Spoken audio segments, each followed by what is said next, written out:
I rise to move this motion standing in my name on the other paper. It is for the call for an investigation of alleged irregularities surrounding the Abuja Centenary City project.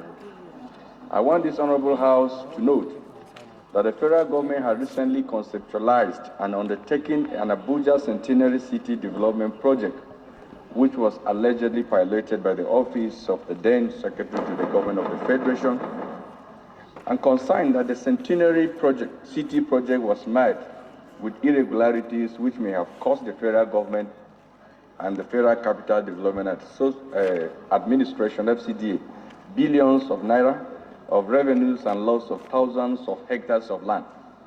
I want this Honorable House to resolve to mandate the Committee on FCT to undertake an investigation to determine whether the Abuja Centenary City project was carried out in accordance with extant laws, rules, and in the best interests of the nation, and report back to the House within 1 month for further legislative action. I so move, Mr. Speaker. Abuja, through the Abuja Centenary City to the international war. But Mr. Speaker, government's role, or government was not expected to be involved in the project. It was supposed to be a mobilization of investments from investors so as to kickstart the project.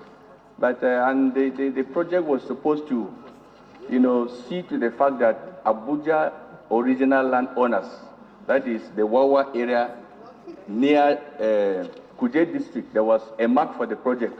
It was meant to, the people were meant to be compensated before the takeoff of the project. But as I speak now, Mr. Speaker, there is restiveness on the part of the landowners because a lot of funds were said to have been released in the name of compensation, and yet the original landowners were not compensated. According to reports, over 2 billion naira was said to have been released, but only about 300 million naira was given to the landowners. And it's a breach of the agreement that was already entered because they are not compensated. The original owners were threatening, to disrupt the continuation of the project. And beside that, Mr. Speaker, there was a military base that was located in the area. And government released about 2 billion naira again for the relocation of that military base to another, area. And so many irregularities involving the release of funds from government coffers, against the principle that government was not supposed to be involved in the project. And as a result of this, so many things, were said to have marred the project. And it is a call on this House to really take time to investigate whether actually the project was conceived in the best interest of the nation, and if it is so, what went wrong, and how do we rectify this?